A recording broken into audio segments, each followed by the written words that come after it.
All right, let's dive into the latest from Bristow Group. That's ticker VTOL. So here's the deal. They just posted this massive earnings beat, but the stock actually dropped. Kind of weird, right? We're going to figure out exactly what's going on here. Yeah, you're seeing that right. A 69% earnings beat. I mean, on paper, that looks absolutely fantastic. But then you look at the market, and nope.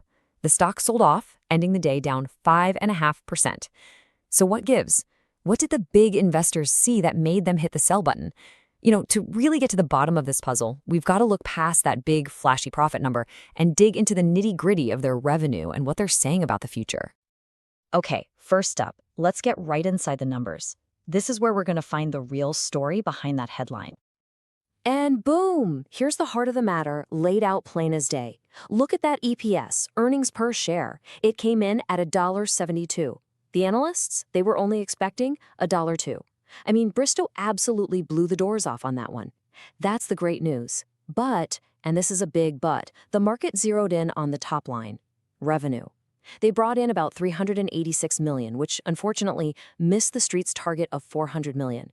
And you know how it is, in this market, sometimes growth is everything. That top line miss, that's what spooked everyone and triggered the sell-off.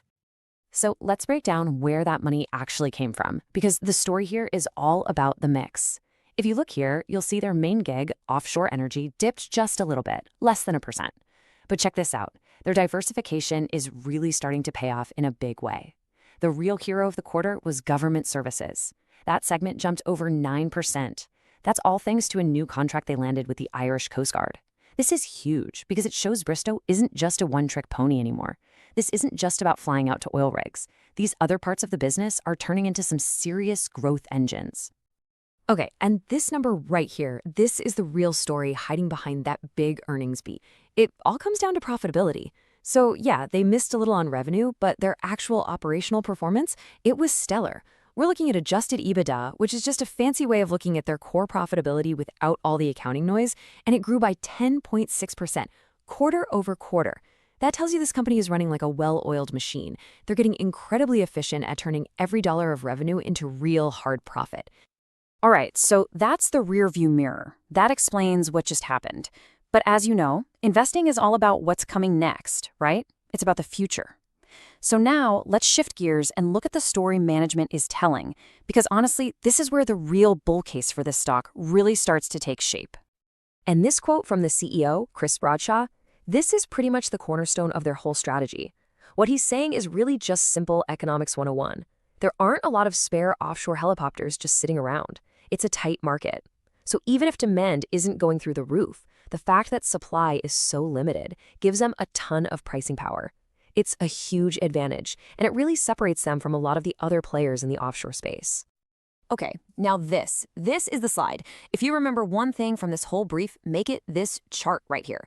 I mean, just forget about all that short-term revenue noise for a second and look at what management is forecasting. They are guiding for a massive 27% jump in their core profitability, that adjusted EBITDA, from 2025 to 2026.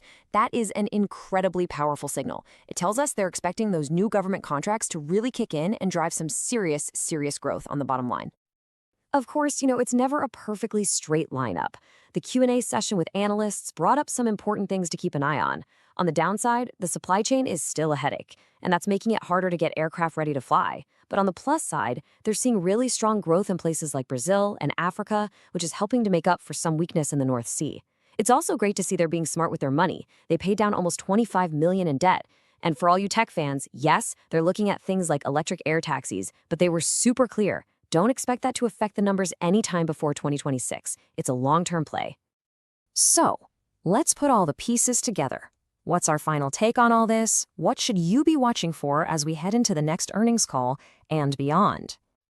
Okay, here's the bottom line from our perspective. Next quarter, we're expecting more of the same, really. Look for that strong profitability to continue, but definitely keep your ears open for any news on those supply chain issues. As for the stock price itself, yeah, don't be surprised if it bounces around a bit in the short term. The market's still trying to figure out how to feel about that revenue miss. But looking out further, that 2026 growth story is just too compelling to ignore. So based on that powerful forward outlook, our official rating is outperform. And as always, just a quick but really important reminder, this is all for informational purposes. It is definitely not financial advice. Please make sure you do your own research before making any investment decisions.